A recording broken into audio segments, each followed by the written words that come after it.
ज्याला निसर्ग म्हणतो, परमेश्वर म्हणतो, सृष्टीची रचना केली तर सर्वप्रथम 4 खाणी निर्माण केल्या, तयार केल्या. जारस, शेतात अंडाचे उद्भिज. जारज म्हणजे जारातून उत्पन्न होणारे, अर्थात आम्ही तुम्ही गाय मस्ती म्हणजे शेतात म्हणजे घामापासून ज्याची उत्पत्ती झाली असे शेताचे उद्भिज म्हणजे बियापासून जमिनीतून उत्पन्न होणारे, म्हणजे अंड्यातून ज्याची उत्पत्ती झाली. अशा 4 खाणी निर्माण केल्या. त्याला वाटलं भूतलावर मानवी जीवनाची उत्पत्ती केली, मग याच्या वाणी तयार करायला पाहिजे. त्या वाणी तयार केल्या. ऐका माय बाप,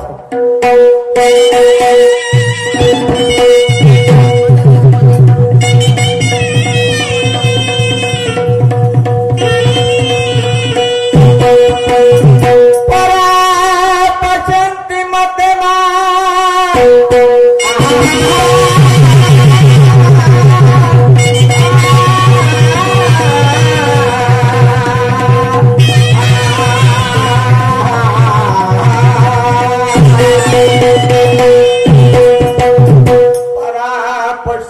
मध्यमा वैखरी मुख्यवाणीचे हर तत्व सबद नियम संयम तुमचे ते ज्ञान पाजर या जळ जीवाचे अन तुम्ही कराल उद्धार वंदन तयार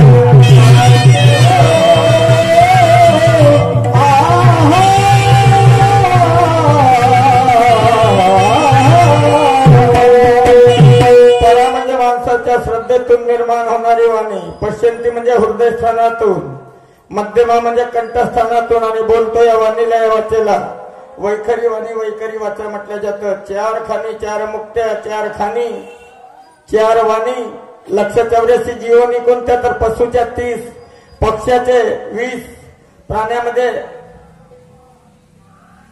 पशुचे 30 लक्ष, पक्ष्याचे 10, वृक्षाचे 20 आणि पाण्यामध्ये तयार होणारे 9 लक्ष. कुर्मी कीटक ज्यांना म्हणतो, ज्याचं नेहमी झाडामध्ये वास्तव्य असतं 11 लक्ष आणि मानवाच्या 4, अशा 184 जीवनी निर्माण केल्या.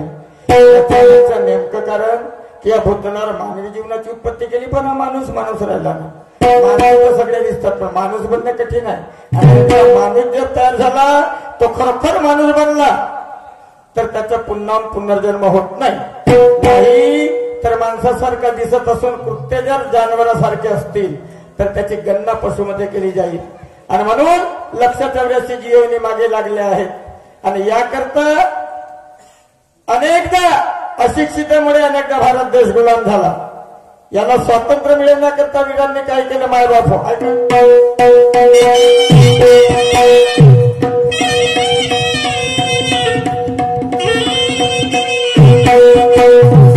त्या स्वातंत्र्यासाठी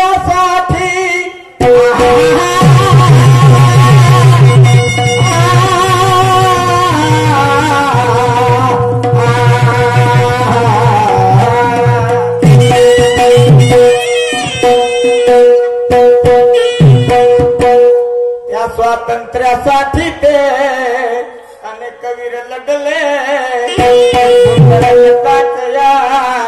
धरणीवर तपडले. राजगुरु सुखदेव भगत सिंग फासावर चढले. वंदन तया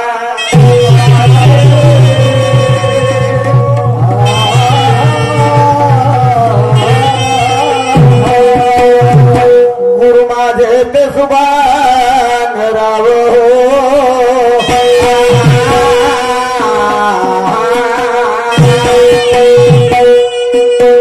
गुरु माझे ते सुभान राव. आणि कवी मदन स्वर्गीय कवी मदन मस्तानाने कवित्व कराव. या राजहंस शैलेशची हाक ऐकाव. आणि करतो तुमच्या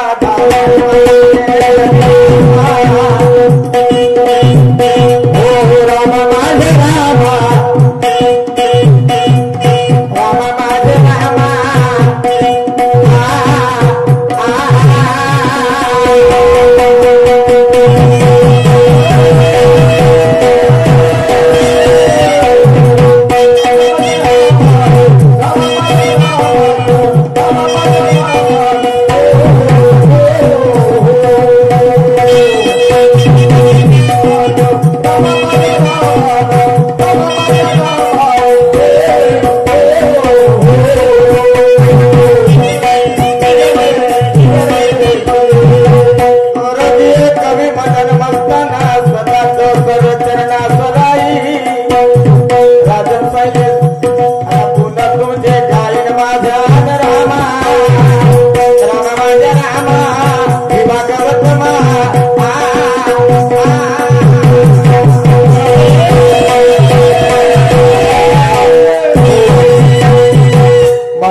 पूर्वीपासून चालत आलेली परंपरा.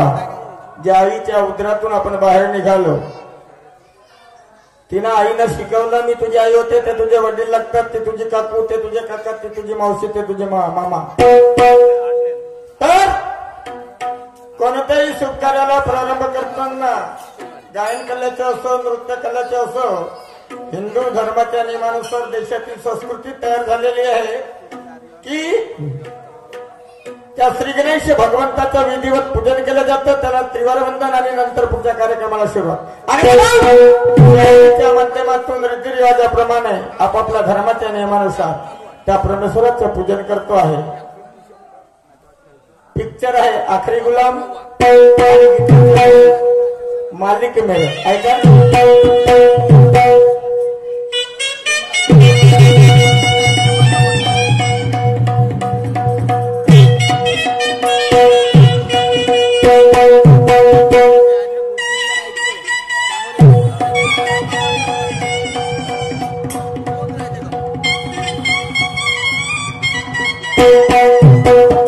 मालिक में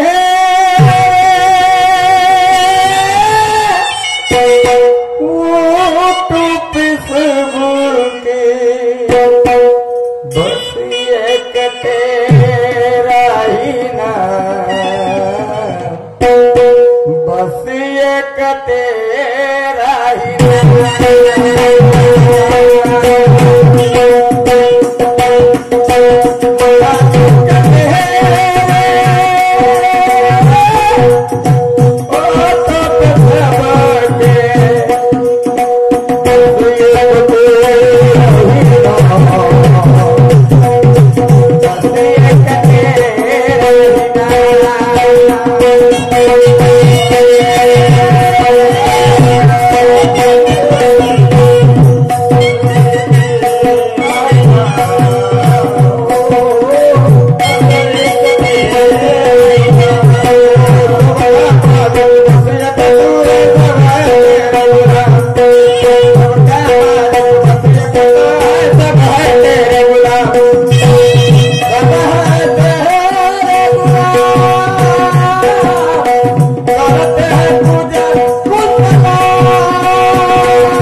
पूजा करणारा, त्याचा अनुयायी असो, उपासक असो, भक्त असो, उपासिका असो, मनामध्ये काहीतरी भाव निर्माण करून विश्वास ठेवून त्या परमेश्वराची पूजा करतात कि माझं कार्य सिद्ध होते आणि तीच पूजा करतो आहे।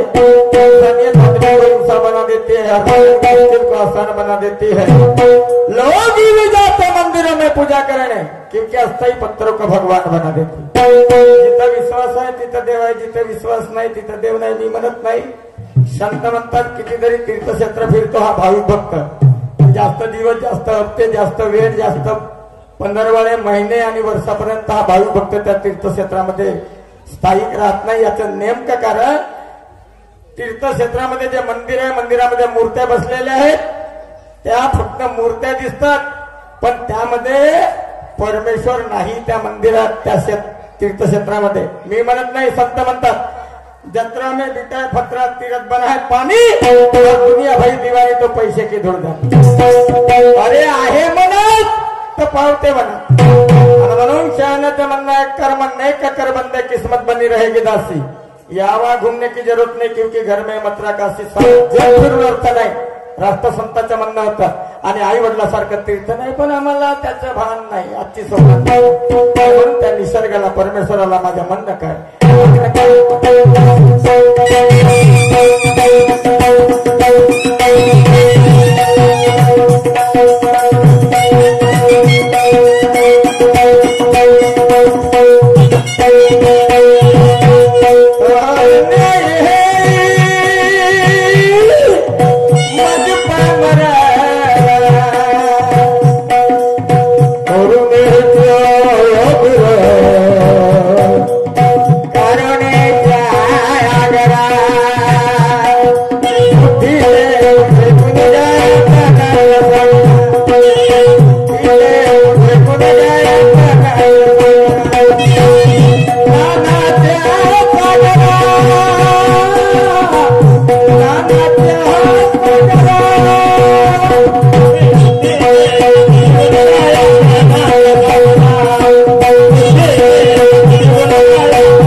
हिंदू धर्माचे 33 नाही 36 कोटी देवता आहे म्हणतात, चुकीची भावना। आणि म्हणून इतर धर्मपंथाचे लोक हिंदू धर्मावर खापर फोडण्याचा प्रयत्न करतात। 33 कोटी देवता नाही आणि 36 कोटी नाही, फक्त 33 प्रकारचे देवता आहेत। देवता परमात्मा एक आहे, परमेश्वर एक आहे, रूप अनेक आहे। तर 11 रुद्र 12 आदित्य 8 वसु 2 अश्विनी कुमार आणि त्या 33 प्रकारच्या देवतांना कोटी कोटी नमन केल्या गेलं, कोटी कोटी वंदन केल्या गेलं. आणि म्हणून मन ठरलेली आहे, मन होऊन बसलेली आहे. कोणी 33 कोटी म्हणतात ना कोणी 36 कोटी म्हणतात. तर एवढेही असून 33 प्रकारचे देवता असून त्या श्री गणेश भगवंताचं पूजन केलं जातं की ज्याच्यापासून आम्ही तुम्ही या पृथ्वीच्या पाठीवर जन्मास आलो. त्या जन्मदत्तांना प्रथम मान्य देतात. त्याची पूजा का करतो माझ्या प्रत्येक विचार करायचा. तत्व बिना नाही भेद मिलेगा, गुरुबिन मिलेना ज्ञान कही, माता पिता बिना लड़का ना, भक्ति बिना भगवान नहीं. भगवान आपको जल चढ़ाओ तो मछली का जूता है, चढ़ाओ तो भौरों का जूता है, चढ़ाओ तो बछड़ों का जूता है, चंदन चढ़ाओ तो पेड़ किसी ने काटा है, और ये तन चढ़ो तो एक माँ का बेटा है.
संत म्हणतात, शास्त्र पुराणामध्ये त्याची नोंद केली गेली आहे. विज्ञान त्याला मानायला कारण याचं कारण विज्ञानाने कितीतरी वस्तूचा शोध लावून त्याची निर्मिती केली आणि म्हणून आजचा विज्ञान म्हणते या जगामध्ये देव नाही, शास्त्र पुराण म्हणते या जगामध्ये देव आहे.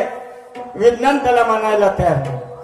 तर काही काही खाते असे अजूनही आहेत की ज्याला परमेश्वर म्हणतो, त्यांना अजूनही या विज्ञानाच्या हातामध्ये अजूनही ते काही खाते सोपवलं नाही. आणि म्हणून त्या परमेश्वरा वाचून आजचा विज्ञानात माणसाची ही बुद्धी, बुद्धी म्हणतो, तर्क ज्ञान म्हणतो, हा आजचा विज्ञान आहे. आणि ही बुद्धी शून्य आहे.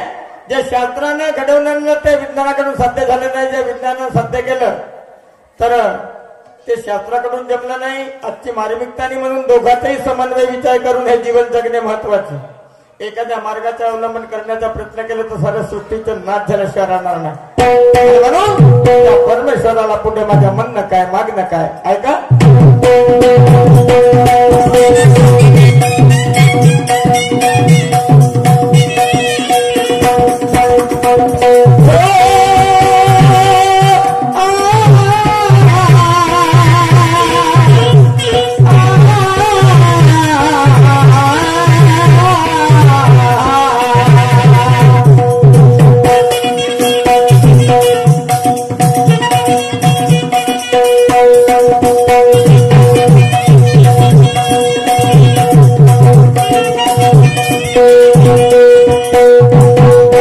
जपे निवंत जपी जपी थकले महंत अंतकुळी न पुरा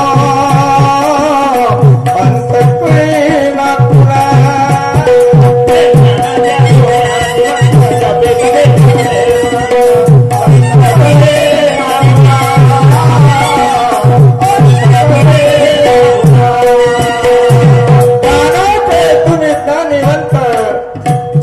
तपी थकले महंत अंत कळे ना कोणा कितीतरी साधू संत जपी तपी जप तप करून बसले. आदरणीय शाहीर साहेबांना सांगितलं होतं की नकाच्या चुमरीवरल्या केस जमिनीत गणले, अंत लागला नाही आणि रुपये घेतले नाही म्हणतात ही चुकीची भावना.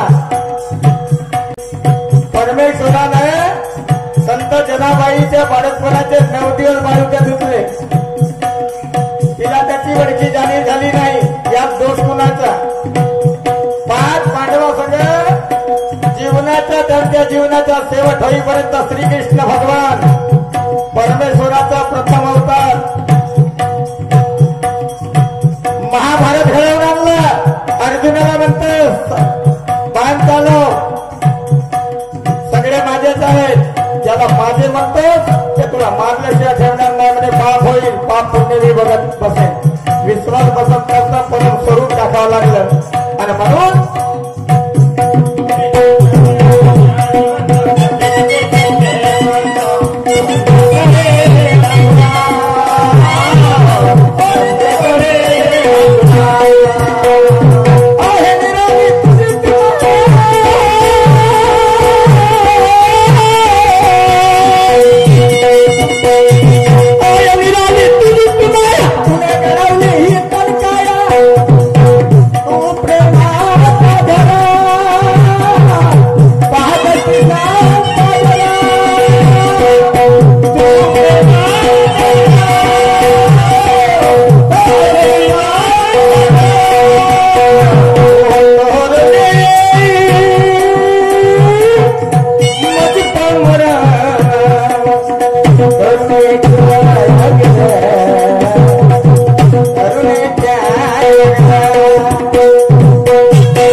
आणि दुय्यमीची परंपरा, दुय्यमीच्या जोडीला सहकारी लाभलेले आदरणीय शाहीर आपापल्या राऊंडमध्ये आपापल्या विचाराची मांडणी करतात. सत्कार करतो या कार्यक्रमाचे आयोजक संयोजक नियोजक मान्यवरांचे. या ठिकाणी आज दुय्यम खड्यागमतीच्या कार्यक्रमाची संधी उपलब्ध करून दिली. तर बुद्धिमत्तेप्रमाणे वाचन केल्याप्रमाणे त्याचे प्रत्युत्तर देण्याचा नक्की तात्पर्य करतात, प्रयत्न करतात. दुय्यमीची परंपरा आणि म्हणून आजच्या दुय्यमीच्या जोडीला सहकारी म्हणून लाभलेले प्रथम राऊंडचे मानकरी की ज्यांच्या नावाची प्रत्येकाच्या ओठावर ख्याती आहे असे स्त्री शक्तीचे धुरंधर शाहीर आदरणीय मारबते यांनी गणाच्या माध्यमातून एक दुय्यमीच्या अनुषंगाने गणाच्या माध्यमातून माझ्यावर सुंदर प्रश्नाची मांडणी केली. प्रश्न आहे त्यांचा पौराणिक आध्यात्मिक की त्यांचं म्हणणं आहे हात नाही पाव नाही तरी तो चाले, हात नाही पाव नाही तरी तो चाले, मुकणे तरी तो बोले, असा गण आहे. तर त्या गणेशाचा जन्म कोणत्या ठिकाणी झाला? त्या गणेशाचा जन्म कोणत्या ठिकाणी झालं? त्याच्या आई आणि वडील कोण? तर आदरणीय शाहीर साहेब ज्या परमेश्वरानं सृष्टीची रचना केली, परब्रह्म परमेश्वर, आई वडील वडिलांनी फक्त कर्म केले. आदरणीय शाहीर साहेब, मी काय म्हणतो माझ्या प्रत्येक शब्दाचा तुम्हाला विचार करायचा आहे. आई वडिलांनी फक्त कर्म केले, आम्हाला तुम्हाला घडवलं नाही. त्या आई वडिलालाही घडवणारा कोणीतरी आहे. आमच्या मायबापानं आम्हाला घडवलं असतं आदरणीय शाहीर साहेब. कोणी आंधळा जन्मास आला नसता, अपंग जन्मास आला नसता, जन्मास आला नसता, मुका जन्मास आला नसता. हा घडवणारा तो फक्त आई वडिलांनी कर्म केले. तर ज्याला परब्रह्म परमेश्वर म्हणतो त्यानं हा शरीर घडवला. याच्या आतमध्ये मन घातलं. मन, मनाच्या पलीकडे चित्त, चित्ताच्या पलीकडे बुद्धी, बुद्धीच्या पलीकडे आत्मा आणि आत्माच्या पलीकडे परमात्मा. पर म्हणजे परेच्या पलीकडे, पर म्हणजे परेच्या पलीकडे ज्याची गिनती नाही. आदरणीय शाहीर साहेब, त्या परमात्म्याचा अंश प्रत्येकाच्या शरीरामध्ये आत्मा, ज्याला आपण गण म्हणतो. आदरणीय शाहीर साहेब, ज्याला भगवंत म्हणतो त्या परमेश्वराचा अंश या सगळ्याच्या शरीरात आहे आत्मा. आणि म्हणून या माणसाची बोलचाल होते, हलचाल होते. आदरणीय शाहीर साहेब, तर हा आत्मा अविनाशी आहे. हा गण, हा गणेश, हा अविनाशी आहे. परम स्वरूप आहे. हा परम स्वरूप आहे. याला जन्मही नाही आणि मृत्यू नाही. आदरणीय शाहीर साहेब, हा फक्त शरीरात प्रगटतो. कशामुळे? तर त्या परमेश्वराच्या इच्छेमुळे. तर याची आई तुम्ही जर म्हणत असाल तर याची आई आहे आदिशक्ती. याची आई आहे आदिशक्ती. आणि त्याचा जन्म फक्त आत्माचा जन्म या माणसाच्या शरीरात होते. आदरणीय शाहीर साहेब, त्याचा जन्म त्या माणसाच्या शरीरात होते. हे तुमच्या प्रश्नाचं प्रत्युत्तर. तो जन्म घेतलाय. तुम्ही म्हणता जन्म, जन्म नाही, तो स्वयं परमेश्वराच्या इच्छेनं प्रगटतो या शरीरामध्ये. जन्म घेत नाही. आज ज्याला मरण नाही तर त्याला जन्म, त्याचा जन्म कुठून होईल? तो स्वयं प्रगटतो. हे तुमच्या प्रश्नाचं प्रत्युत्तर. माझं चुकलं असेल तुमचं, तुम्ही सांगा, माझी हार होईल, तुमची जीत होईल. तर आदरणीय शाहीर साहेब, छोटासा प्रश्न विचारतो, लहानसा. माणसाला माणसाच्या कार्यक्षेत्रात जर उत्तीर्ण व्हायचं असेल तर त्याकरता प्रथम काय करावं लागतं? उत्तीर्ण व्हायचं असेल तर प्रथम काय करावं लागतं? असे अनेक कोणते कोणते काम करावं लागतात. तर किती काम करावं लागतात? किती काम करावं लागतात आदरणीय शाहीर साहेब? आणि त्याच्यानंतर शेवट कसा होतो ते किती काम करावं लागतात? आपल्या कार्यक्षेत्रात उत्तीर्ण व्हायचं आहे तर प्रथम कोणतं काम करावं लागते हे तुम्हाला सांगायचं आहे. काय म्हणतात?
करतो, प्रत्येक शेतकरी शेतीमध्ये मेहनत करतो, प्रत्येक माणूस कर्म करतो, शेतकरी मेहनत करतो, बी पेरतो, अंकुर येतो, रासायनिक प्रक्रिया करतो, वेळोवेळी खतपाणी देतो, रासायनिक प्रक्रिया करतो, त्याला विश्वास वाटत नाही पीक होईल किंवा नाही, कारण निसर्गावर अवलंबून आहे.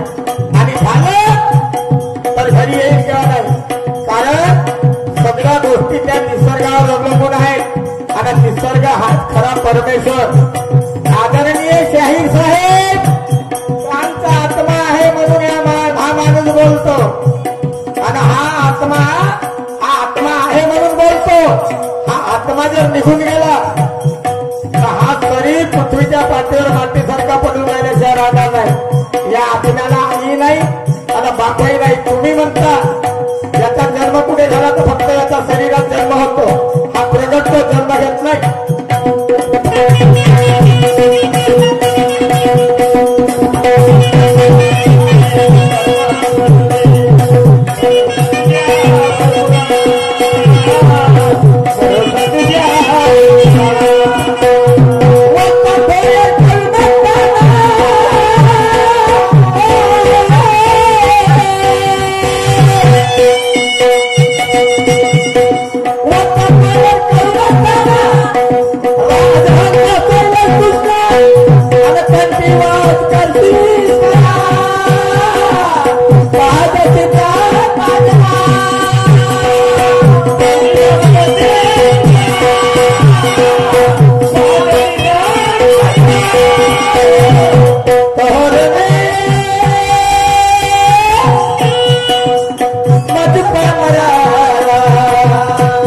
Oh,